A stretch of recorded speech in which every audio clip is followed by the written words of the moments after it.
Hola a todos y a todas y bienvenidos una semana más al podcast de La Maleta de Carla.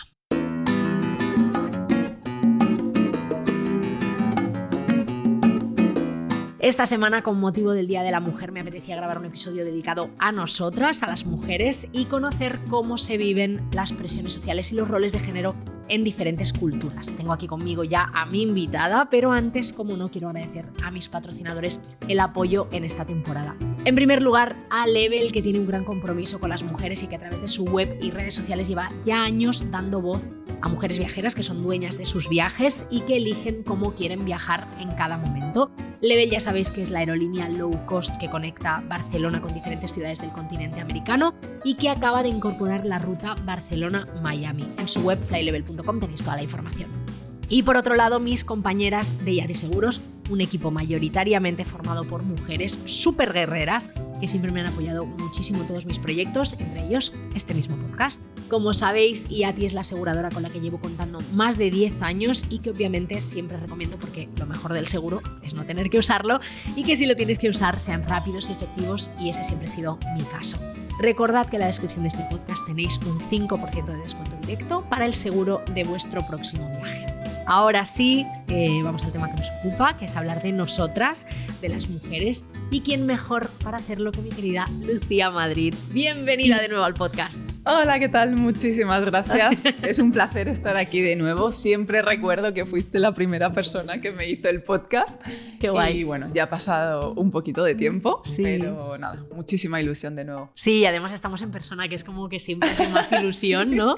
Me mola muchísimo grabar en persona. La verdad que lo he hecho mucho de menos de antes de la pandemia, que siempre grababa en persona, así que siempre es de agradecer.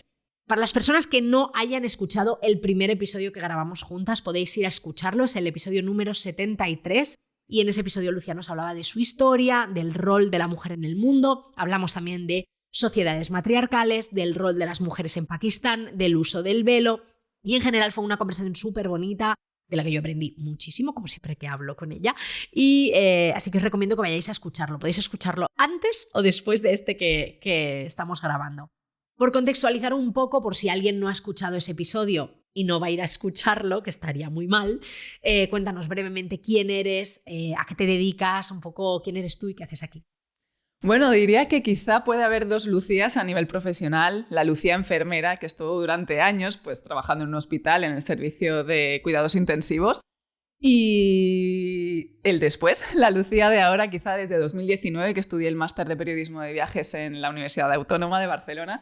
Pues bueno, una Lucía viajera que se dedica a documentar y a hacer divulgación sobre diferentes culturas, especialmente minoritarias, y bueno, poniendo un poquito más del foco de atención en el género, ¿no? En las mujeres. Muy bien, eso es lo que vamos a hablar hoy. Y ahora que ya estamos ubicadas, vamos a hablar hoy de modificaciones corporales, sobre todo de la implicación un poco a todos los niveles que tienen estas modificaciones en las mujeres. Y os recomiendo de verdad que lleguéis hasta el final, donde vamos a reflexionar un poco. Me encantaría leeros en comentarios, como siempre, y saber qué opináis sobre todo lo que vamos a comentar en este episodio. Entonces, Lucía, hoy vamos a hacer un viaje alrededor del mundo, vamos a conocer la situación de las mujeres en algunos de esos lugares, pero la primera pregunta que tengo que hacerte es, ¿cuáles son los agentes, cuáles son las causas que condicionan la situación de la mujer en todas partes, ¿no? Pues tenemos religión, no sé, ¿cuáles son esos agentes que tanto nos influyen? A ver, principalmente lo que dices, ¿no? O sea, los condicionantes reales es la cultura per se, ¿no? Con todo lo que conlleva la cultura y la cosmovisión, ¿no? Esas ideas o concepción global del universo que cada cultura, cada sociedad tiene de manera diferente, puede ser algo parecido, siempre tenemos similitudes, por supuesto, pero todo eso afecta a la cultura. ¿La cultura qué puede ser? Pues bien la religión, como tú dices, ¿no? Las creencias, dogmas, que dependiendo de cada uno, pues de cada sociedad, pues es diferente.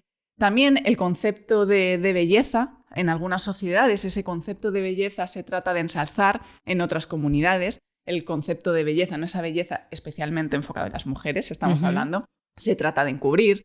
Los sistemas muchas veces de control, de pertenencia a grupo, pues las mujeres son marcadas, en este caso modificadas corporalmente de una manera para pues mostrar que en muchos casos están casadas, están cogidas, ¿no? Ya pertenecen ocupadas, a alguien. ¿no? Sí.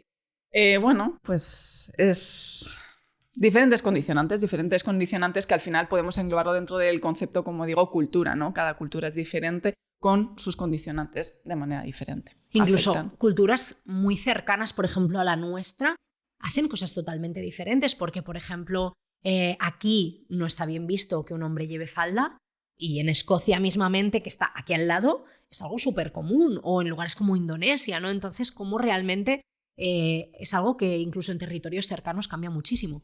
Sí, totalmente, es lo que tú dices, ¿no? Dentro de Europa, que podríamos tener una misma cultura parecida con, bueno, podemos dejarlo así, ¿no? Obviamente es diferente, pero tener una cultura muy parecida, realmente simplemente eso, el uso de la falda, que es algo común y diario en los hombres, tanto que van a tomarse una cerveza como que van a trabajar, es totalmente normal, está totalmente normalizado en Escocia y sin embargo aquí en España no. Mismamente el uso del pañuelo en países tan cercanos pues como Marruecos, ¿no? Que al final es una religión que tenemos muy cercana realmente, ¿no? Totalmente. Y aquí no lo usamos y allí sí lo usan. Entonces, bueno, las culturas realmente creo que cambian tantísimo en tan pocos kilómetros que es algo que me llama mucho la atención.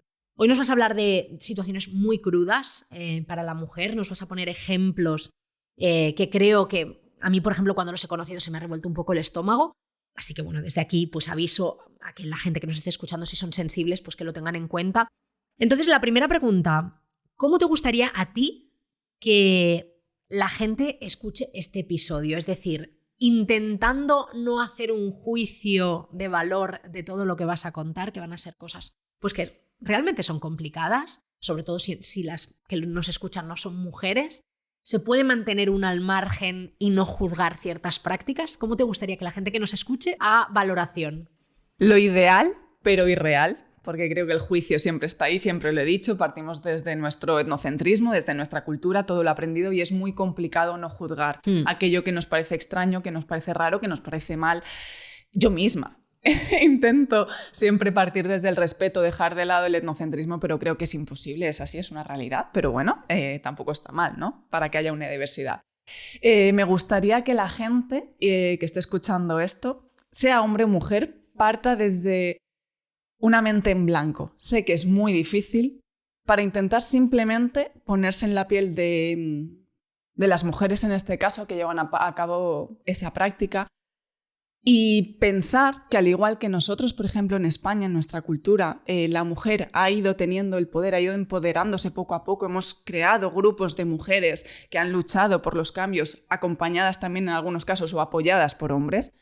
Pero bueno, grupos de mujeres que han ido buscando esos cambios a nivel social, laboral, a todos los niveles doméstico. Me gustaría que empoderasen también a esas mujeres, que no sintiesen tampoco pena por ellas, que no sintiesen frustración, entiendo que sí, que se va a sentir, está claro, pero que les den ese valor que realmente tienen, ese poder, que obviamente son personas también inteligentes, que viven su cultura, saben lo que hay.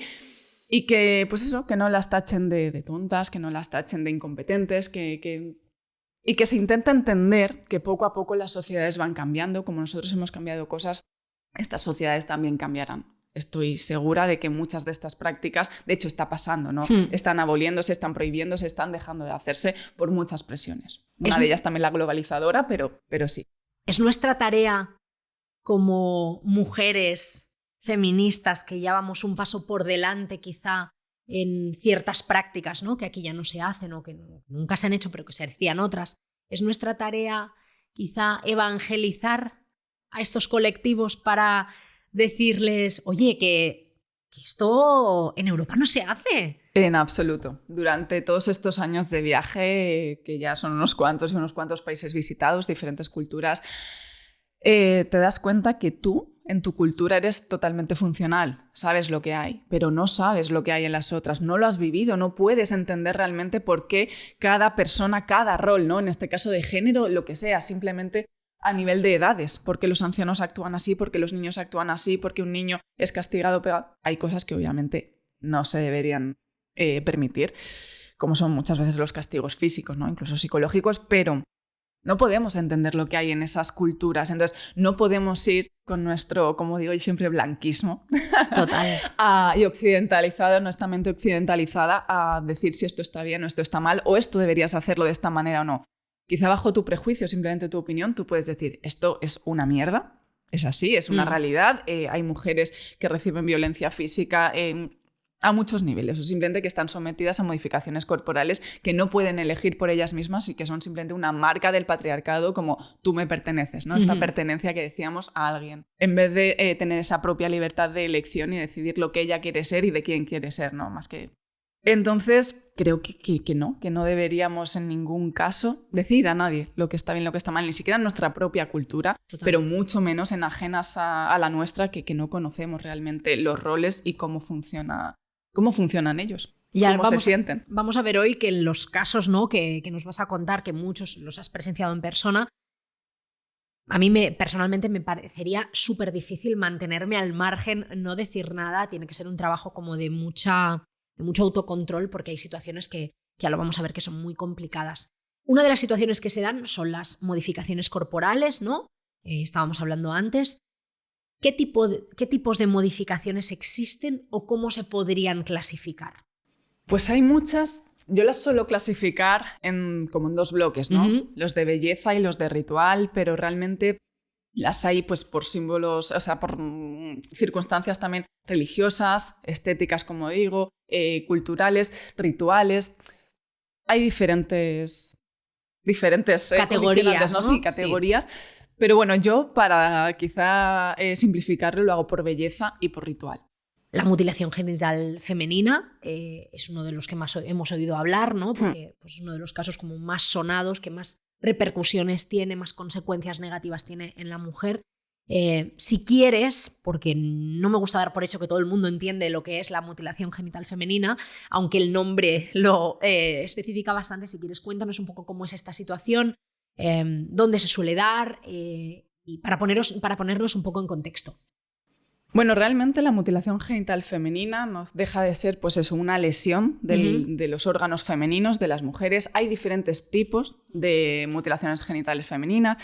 Una puede ser simplemente el corte del clítoris, que ya es suficiente, no necesitamos más.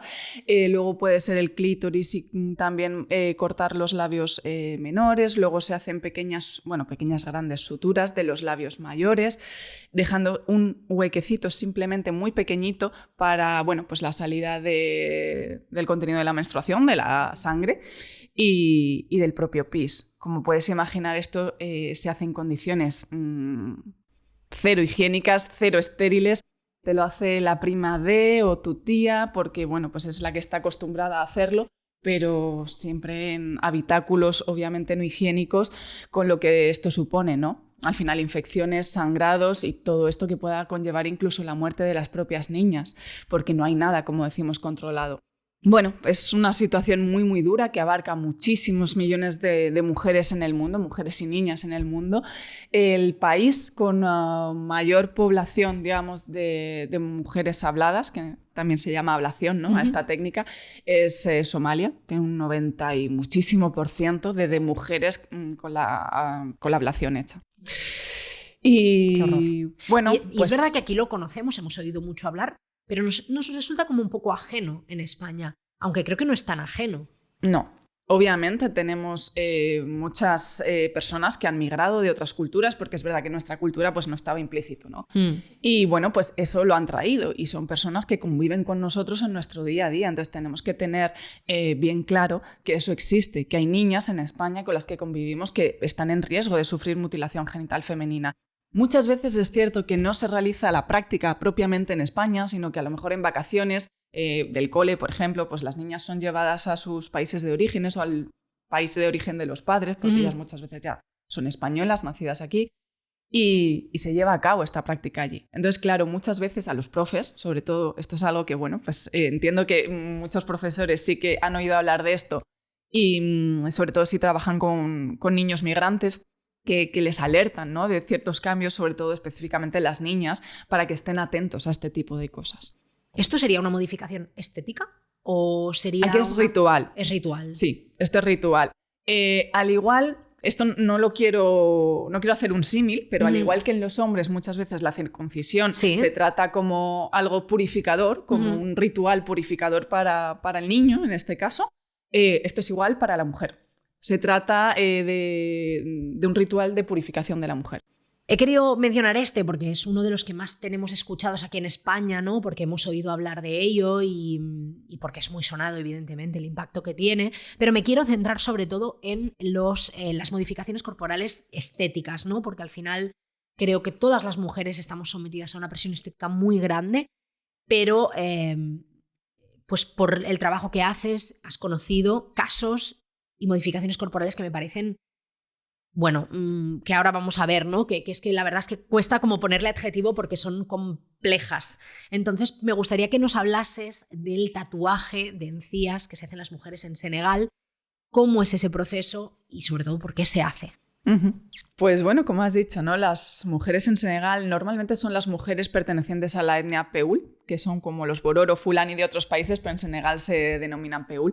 Pues llevan a cabo este tatuaje de encías. Bueno, pues básicamente lo que hacen, o sea, la práctica en sí consiste en hacer la tinta, la hacen de aceite quemado y manteca de karité. Y bueno, pues ponen una capita de esta mezcla sobre la encía de las mujeres y con unas agujas de coser unidas por un hilo pues van haciendo pequeñas incisiones en las encías que, como podéis imaginar, cualquier heridita que nos hacemos en la boca ya es horrible. Pues imaginaos una encía entera picada con estas agujas de coser, ¿no? Y aparte con un elemento que obviamente no es estéril, volvemos a lo mismo, puede crear infecciones y toda esa herida en la encía. Pues bueno, básicamente se hace así. Se repite este proceso durante 7-9 veces. Se supone que la mujer tiene que pasar o hacerse 7-9 capas de este tatuaje para considerarse como finalizado, ¿no? Y pues imaginad, ¿sabéis qué es lo que digo? Ya simplemente una herida puede ser brutal. ¿Por qué? Pues normalmente por motivos de belleza sobre todo. Se cree que protege las encías, evita el mal aliento, pero la realidad es que en esta comunidad tanto hombres como mujeres piensan que una mujer con las encías tatuadas tiene mayor posibilidad de encontrar marido antes. ¿Por qué? Porque suele resultar también, como decimos, a nivel de belleza más atractivo. Hace un contraste mayor el color negro de esta tinta, porque al final no deja de ser aceite quemado, ¿no? Es color negro, con el color blanco marfil, no sé, de los dientes, hace un contraste mayor que, bueno, pues el rojo, ¿no? Que podemos tener nosotros. Y bueno, pues esto no deja de ser al final, pese al dolor que supone, muchas jóvenes se terminan tatuando pensando que si no se tatúan no llegarán a conseguir marido. O sea, al final es una modificación corporal, una agresión a tu propio cuerpo para otro. Porque al final es así, para agradar a otro y que te elija como mujer. Es bueno. Bueno, yo supongo que tampoco, o sea, es muy duro, ¿eh? Y físicamente eso tiene que doler, no me lo quiero ni imaginar. Pero al final aquí estamos pasando muchas veces en España por procesos estéticos, no en las mismas condiciones, no quiero compararlo para nada, porque aquí pues te vas a un cirujano en unas condiciones estériles y de sanidad mucho mejores, ¿no? Pero también estamos pasando muchas veces por procesos estéticos que muchas veces no tienen nada que ver con nosotras, que los hacemos para agradar más o porque no nos vemos bien según el canon, ¿no? Y también son operaciones que conllevan un riesgo, ¿no? No quiero comparar, obviamente, culturalmente es completamente diferente, pero también como reflexionar sobre que realmente la presión estética está en todas partes. Totalmente, o sea, estoy totalmente de acuerdo contigo. Puede llamarse tatuaje, puede llamarse aumento de pecho, puede llamarse quítate arrugas. Totalmente, no sé, claro. No sé cómo se llama. Claro. Pero sí, totalmente. Estamos sometidas a una presión, al final patriarcal, el conseguir esos cánones de belleza que depende de la comunidad. Pues ya está, exige, ¿no? Exige especialmente a la mujer. ¿Cómo vamos a juzgar ese tatuaje de encías cuando aquí nosotras pues nos teñimos las canas? Repito, y quiero dejar muy claro que no estoy comparando, pero hacemos muchas cosas, ¿no? Para vernos de otra manera porque no sigue el canon, ¿no? Pero bueno, ahora vamos a hablar de un tema también que me ha parecido muy fuerte de saber, ¿no? No lo conocía yo personalmente, que es el de las mujeres con pies de loto. En China es una práctica que ya no se realiza, pero el simple hecho de que se haya realizado durante tanto tiempo me explota la cabeza y las razones por las cuales se ha realizado me superan, ¿no? Así que cuéntanos un poco para que la gente también lo conozca. Bueno, es una práctica que se denomina Shanzu, no sé exactamente cómo se pronuncia, pero bueno, vendaje de pies o pies de loto, para conseguir esos pies de loto, que lo que se trataba de hacer es ya desde el siglo X hasta el siglo XX, en la China imperial, el reducir el tamaño y la forma de los pies de las mujeres a través de un vendaje compresivo. Se trataba de dar esta forma de luna creciente, de deformar el arco plantar de las mujeres, haciendo así, disminuyendo su longitud y también la anchura. ¿Qué suponía esto? Para resumir, porque tiene mucha tralla esta práctica, se utilizaban incluso con este vendaje trozos de cristales rotos y de tejas cuando las niñas presentaban unos pies más anchos, ¿no? Para intentar disminuir este volumen, digamos, del pie. Se trataban de crear heridas en los 4 últimos dedos de los pies para que, bueno, pues se infectasen, se gangrenasen y terminasen perdiéndose, como digo, estos 4 últimos dedos de los pies, solo quedase el gordito y así disminuir el tamaño de los pies de las niñas. Esto ha abarcado muchos motivos a lo largo de la historia. Decían que era por tema de belleza, simplemente fetiche por parte de los hombres de tener mujeres con pies chiquititos. Otros han defendido la teoría de que esto era por una cuestión económica, puesto que las niñas no podían caminar mucho, irse muy lejos, por tanto estarían sentaditas manufacturando productos textiles, entonces revertirían la economía familiar de manera positiva. Otros simplemente por mero fetiche, es así, de los hombres, ya está, estas cosas que suceden, ¿no? Pues como en ciertas comunidades gustan más voluptuosas, en otras más delgadas. A lo largo de la historia también nosotros hemos tenido modelos súper delgadas, ahora las cosas están cambiando, afortunadamente. Más curvy, ¿no? Más, por supuesto. Entonces, bueno, dependiendo un poquito, en ese caso también era por fetiche y en otros muchos casos se defienden los motivos de opresión y control de la mujer. Una mujer con los pies vendados no llegaría muy lejos, no tiene una movilidad limitada. Entonces, bueno, pues creaba esas mujeres sumisas y obedientes que en la China de esta época, en la China imperial, la mujer era propiedad privada del hombre. Entonces, si la mujer trataba de escabullirse, por los motivos que fuese, no podría, o sea, no llegaría muy lejos. Al final, no sé, alguien la cogería, ¿no?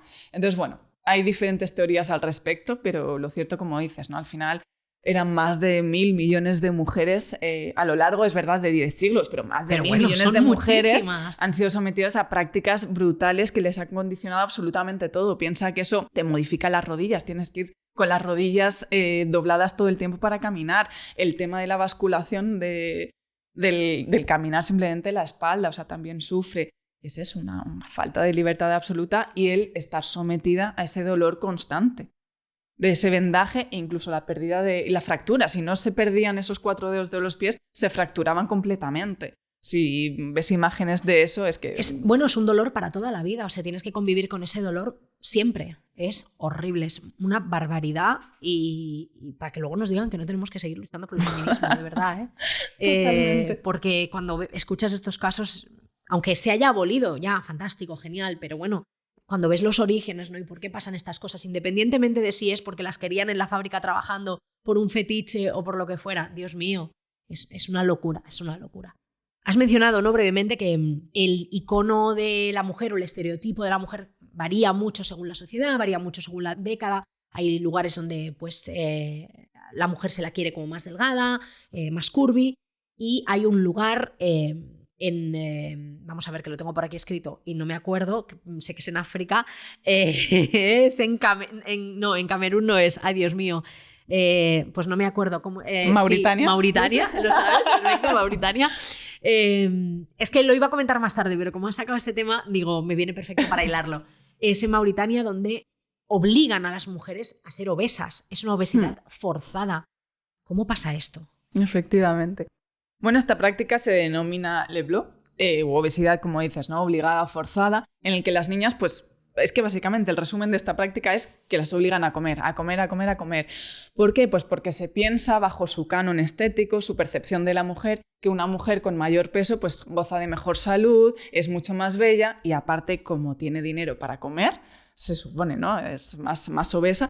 Pues mayor dote al final se termina pagando por esta mujer a la hora del matrimonio, lo que revierte al final de nuevo en la economía positiva de la familia.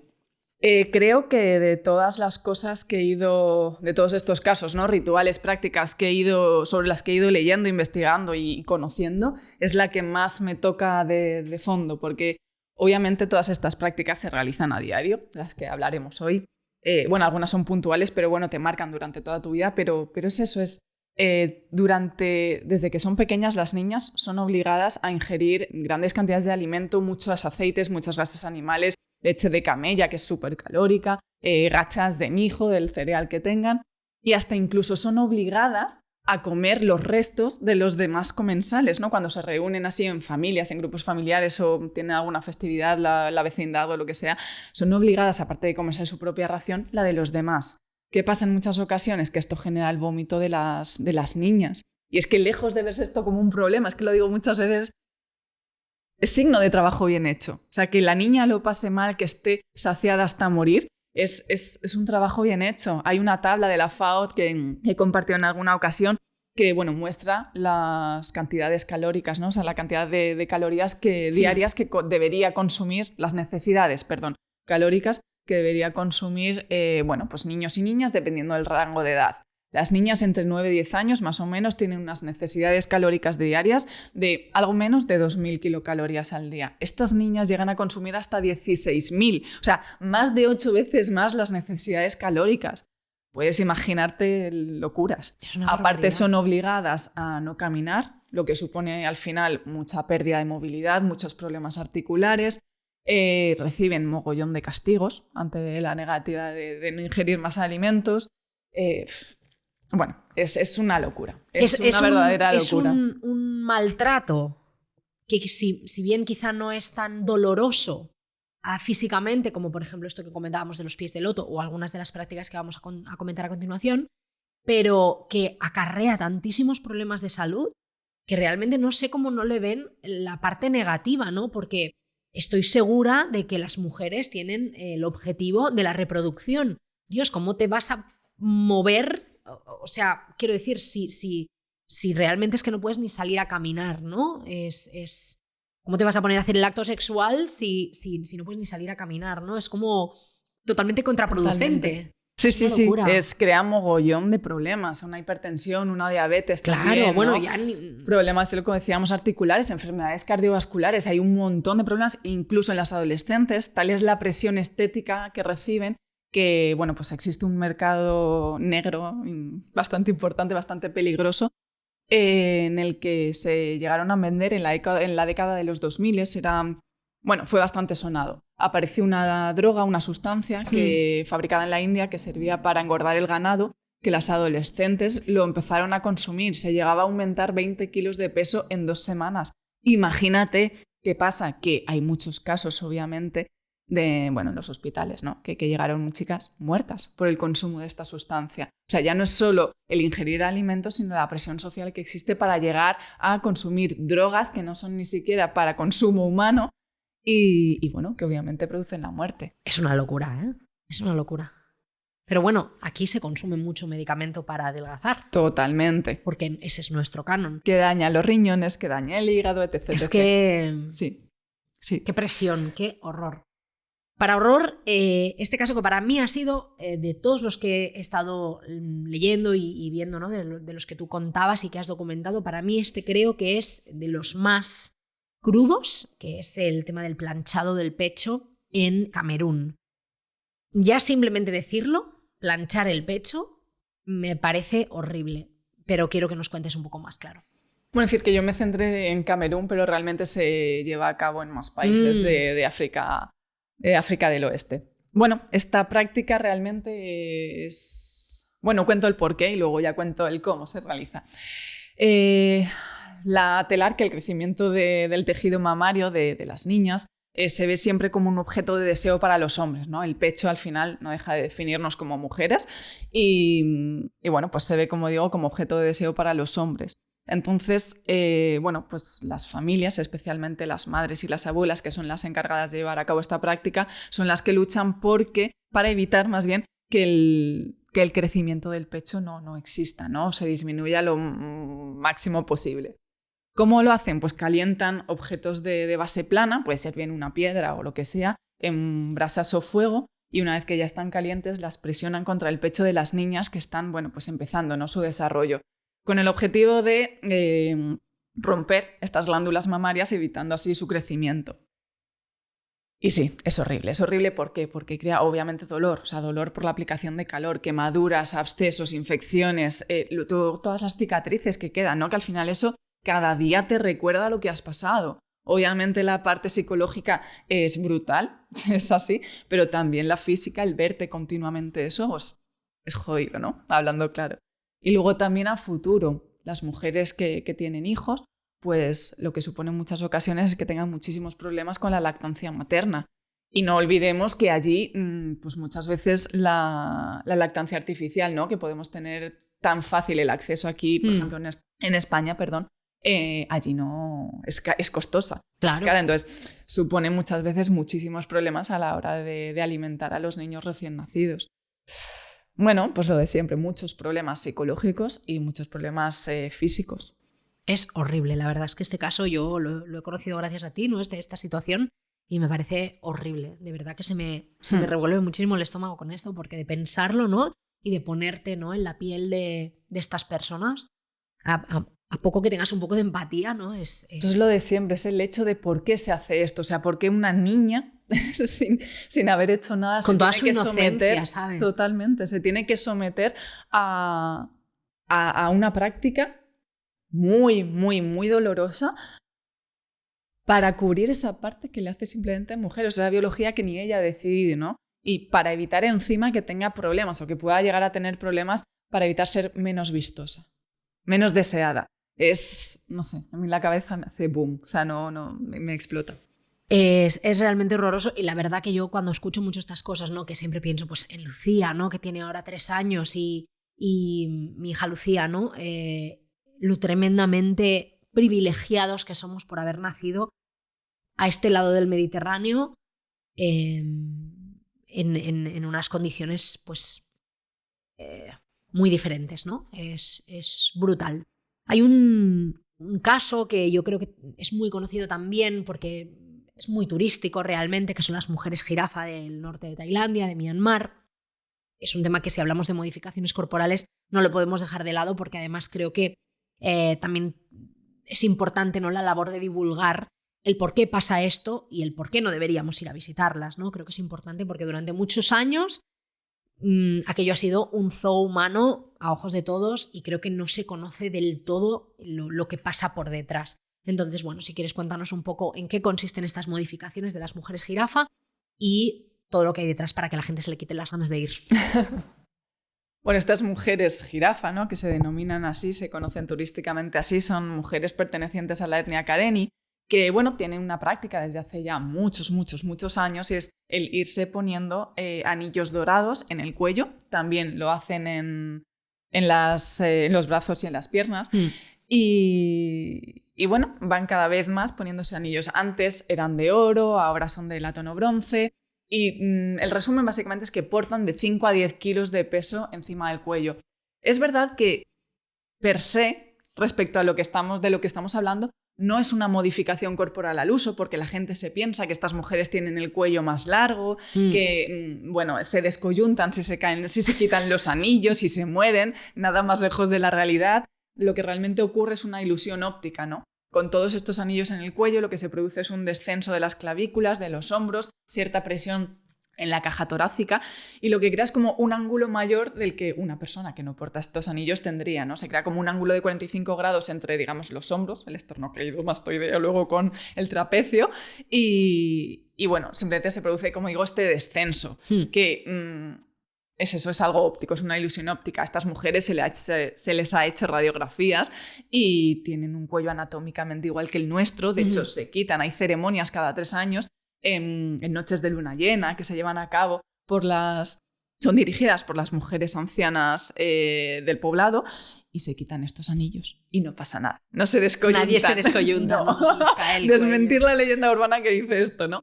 Tienen menos fuerza muscular en los músculos del cuello, eso sí que es verdad, es una realidad, pero en ningún caso se mueren, ni nada por el estilo. ¿Qué pasa? Que bueno, que al final, otra vez más, ¿no? Había muchos motivos tras esta práctica, pero el principal que dicen es el de belleza. Desde el Antiguo Egipto ya se veía como el portar un cuello largo como algo más distintivo, más bello, más bonito, más atractivo, y bueno, pues parece ser que este es uno de los motivos, ¿no? Tras esta práctica. Vuelta a lo mismo, quizá no es algo tan doloroso, pero una vez más estás condicionando a una mujer a que a diario porte esos kilos de peso encima absurdamente, ¿no? No. Y además el gobierno de Tailandia, que es quien tiene... al final esta comunidad es refugiada en Tailandia, y el gobierno de Tailandia se aprovecha del tema. Totalmente. Yo creo que de esto mucha gente va a Tailandia y mucha gente habrá ido a estas aldeas. Lo que ocurre es que los Karenni proceden de Myanmar. Se supone que originarios son de Mongolia, pero bueno, no está muy demostrado realmente, no está, demostrado. Proceden de Myanmar, son refugiados políticos, pues porque son grupos minoritarios en Myanmar, querían la lucha por la independencia, el gobierno ejerció mucha presión y al final tuvieron que huir, ¿no? Entonces crearon aldeas en territorio ya tailandés. ¿Qué pasa? Que estas mujeres pues llevaban a cabo esta práctica. Empezaron a ser bastante vistosas para los turistas. El gobierno tailandés creó como estas aldeas en las que hay que pagar una entrada por visitarlas y gana obviamente mucho dinero porque no sé si tú las has visitado. Yo no. Pero lo cierto es que hay muchos turistas que pagan por ver a estas mujeres Karenni, ¿no?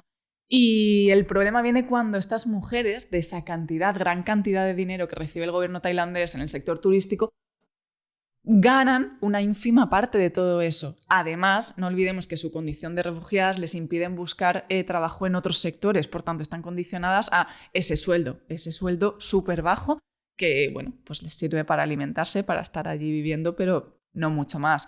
De hecho, en muchas ocasiones no pueden volver a ver a su familia hasta muchos años después. Muchas de estas mujeres están aquí solas en Tailandia, mientras que el resto de su familia sigue en Myanmar.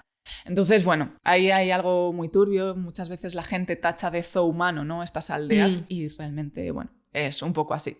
Es una extorsión al final, una explotación laboral de mujeres que son refugiadas políticas. Entonces, complicado. El gobierno tailandés les pone muchas ético, trabas. Entonces, visitar a estas mujeres yo nunca lo he recomendado. La verdad es que en su día, cuando fui a Tailandia por primera vez, leí un poco sobre el tema y dije, como que no me acaba de encajar y no lo metí en el itinerario y me alegro, la verdad, porque no me gustaría contribuir a eso. No hace falta que nos vayamos muy lejos porque en Myanmar también encontramos otra modificación corporal, como son los tatuajes faciales en las mujeres, obviamente. ¿Cómo es esta práctica? Bueno, en realidad son mujeres pertenecientes al estado Chin. Es un estado dentro de Myanmar, como dices. Y efectivamente, a la edad más o menos de 7 a 15 años, cuando la niña está en ese rango de edad, pues comienzan a hacerse tatuajes faciales. Tienen como... La elaboración de este tatuaje dura como unos 3 días. Y otra vez volvemos a lo mismo, o sea, con toda la vascularización que tiene la cara, imagínate la inflamación y el dolor que supone eso. Muchas de ellas no pueden gesticular hasta semanas después de todo el dolor y la inflamación que sufren. Y pues lo de siempre, ¿no? Hay muchos motivos tras esta práctica. Se pensaba, o cuenta la leyenda, que un rey birmano acudió a este territorio del estado Chin, se enamoró de la belleza de una de las chicas y la raptó. Entonces las familias, esto claro, es leyenda urbana también, tradición oral, a saber, ¿no? Pues eso, las familias comenzaron a tatuar el rostro de sus hijas, ¿no? Las caras de las hijas para evitar estos raptos, digamos una forma de afearlas. La realidad a día de hoy se toma muchas veces también como signo de belleza, de madurez incluso, de una mujer ya que tiene, o una niña adolescente, que tiene la cara tatuada, pues ya es lo suficientemente adulta, madura y competente para poder casarse, tener hijos, llevar a cabo las labores de su casa y una casa, ¿no? Al uso. Una vez más, pues las mujeres también son tatuadas con una práctica súper dolorosa que es cierto que a día de hoy ya no se lleva a cabo.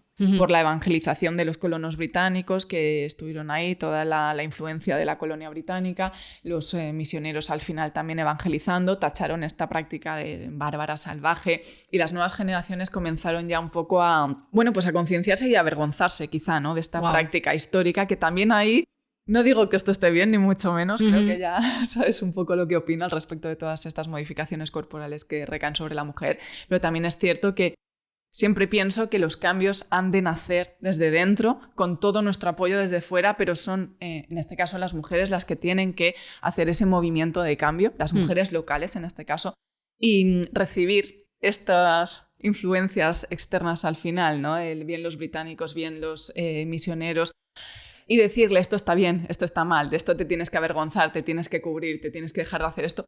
Pues no estoy de acuerdo con ello. Claro. La verdad no me parece nada bien. Entonces, es como que una tradición se ha extinguido. Quedan las últimas ancianas chin, con la cara tatuada, pero es cierto que ha sido muy forzado, ¿no? Porque al sí. final llega alguien de fuera con ese juicio de valor diciéndote lo que sí y lo que no, y se hace de una forma como tan radical, ¿no? Que no es un proceso natural. Como decía, yo en esta entrevista me he querido centrar sobre todo en las modificaciones estéticas, en las que le hacen a las mujeres para evitar abusos, para ensalzar la belleza, para conseguir marido más fácilmente, ¿no? Que al final, como decíamos, no son tan lejanas de las presiones sociales que tenemos las mujeres en España, que sé que hay algunas que no se pueden comparar, pero que al final, aunque sean diferentes ligas, es presión igual, ¿no? Pues que nos digan cuánto tenemos que pesar para ser consideradas sanas, cómo tenemos que maquillarnos o pintarnos las canas para que no parezca que tenemos la edad que tenemos, o cómo tenemos que vestir para que no nos violen, y que si nos violan, la culpa es de cómo vestíamos o qué estábamos haciendo en ese momento, ¿no? Entonces, creo que hay mucho trabajo por hacer. Y, por ejemplo, aquí en España esa presión viene desde que somos pequeñas, ¿no? Por ejemplo, con la perforación del lóbulo de la oreja para ponernos pendientes, que ahora pues es verdad que cada vez se está haciendo menos, pero está ahí. Exactamente. Es verdad que las cosas están cambiando, como dices, poco a poco, al igual que incluso el uso de la falda, ¿no? Puedes ver a un hombre por la calle ahora mismo en España con falda y quizá, obviamente te sorprendería, o creo que la gran mayoría de nosotros nos sorprendería, pero es cierto que lo interiorizas, ¿no? Simplemente lo canalizas de otra manera. Lo hemos como normalizado un poco más, que Exacto. cada uno se viste como le da la gana y todo está bien, o por lo menos en mi caso es así. Sé que hay generaciones por encima nuestra quizá no lo ven tan normalizado, pero para nosotras ya, y afortunadamente las generaciones que vengan yo creo que ya lo van a ver cada vez más así. Y para acabar me gustaría preguntarte por tu opinión, porque pues, creo que todo esto que hemos comentado puede suscitar un debate muy interesante. Ya hemos dado algunas pinceladas sobre esto, pero creo que muchas de estas modificaciones forman parte de culturas muy ancestrales, forman parte de su identidad, de la diversidad cultural del mundo, que al final es riqueza también la diversidad. Entonces, te pregunto, ¿hay que preservar estas culturas y sus formas de hacer las cosas? ¿O hay que ir cada vez más hacia un mundo globalizado en el que todos lo hagamos igual? Oh, wow. ¡Boom! Esta pregunta se la hago a Lucía, pero me gustaría que todas las personas que estéis escuchando el podcast también pues dejéis vuestra reflexión, ¿no? En los comentarios, que creo que puede ser muy enriquecedor tener este debate. Yo creo y defiendo la diversidad como algo positivo, algo bueno y algo a tener en cuenta siempre y a mantener, pero es cierto que no puedo defender bueno, pues ciertas prácticas que afecten ya tanto a hombres como mujeres, pero en este caso hablamos de género y en este caso mujeres, que afecten de manera psicológica, física y que no sean prácticas que realmente a las que ellas se sometan, ¿no? de una manera libre e independiente, autónoma. No puedo defender esas prácticas. Es un debate continuo que siempre me planteo, ¿no? El mantener estas tradiciones culturales. Bueno, pues con respecto luego ya al trato que reciben las mujeres, ¿no? Obviamente no estoy a favor de que se sigan sometiendo a niñas a comer o a ingerir grandes cantidades de alimentos, no estoy de acuerdo a que incluso aquí mismo, ¿no? se mutilen las orejas, los lóbulos de las orejas porque eres niña, porque sí, porque es lo que toca, sin preguntar a una niña. Una niña en esos momentos recién nacida no tiene ni voz ni voto y decidir por ella esos niveles tampoco me parece bien. Me podría ir a todas las prácticas que hemos estado hablando, ¿no? La imposición al final de una modificación corporal a una persona que no tiene esa capacidad de decisión, que no sabe quizá lo que implica con cierta madurez, cierto conocimiento. No estoy de acuerdo con ello. Pero es cierto que muchas de estas tradiciones al final son parte de esa cultura que, debido a la globalización, a un pensamiento al final que se está extendiendo, que se está normalizando como algo bueno, como algo estándar, ¿no? Sí, como estandarizando. Estándar, exacto, sí. que da menos problemas, porque al final a los gobiernos la diversidad da muchos problemas, creo que Totalmente. En España también lo sabemos. Sí. Bueno, pues puede ser bueno, puede ser malo, termina con esa diversidad, pero también termina con ciertos tratos, ¿no? Que por supuesto no defiendo. No tengo la respuesta. No hay una respuesta correcta, creo que no la hay. Complicado. Yo estoy totalmente contigo, que creo que es muy difícil. Y sobre todo por lo que comentabas al principio, ¿no? Porque al final no estamos en esa cultura, en esas otras culturas, no sabemos cómo se ha llegado hasta ahí, qué piensan realmente las mujeres, cómo lo viven, ¿no? Entonces es muy, muy difícil. Hasta aquí este episodio fantástico y maravilloso. Segunda vez que nos sentamos a hablar, Lucía, me ha encantado. Y más pues con motivo del Día de la Mujer, que creo que tenemos que seguir reivindicando. A la vista está. Y nada, gracias por formar parte, por todo el trabajo de divulgación que haces, que creo que es importantísimo, siempre te lo digo, que nos acerca a casos como los que nos has contado hoy y que de otra manera a lo mejor no conoceríamos, así que muchísimas gracias. Muchísimas gracias a ti por darme la oportunidad ya y lanzarme a este mundo de los podcasts. De verdad, lo llevo mucho en el corazón, lo digo muchas veces. Y nada, y un placer de nuevo estar contigo y esta vez en persona. Qué bueno. Gracias a Yati, Seguros y a Level por apoyarme en esta aventura del podcast. Y a vosotros que estáis al otro lado por escucharme una semana más. Hasta la próxima. Chao.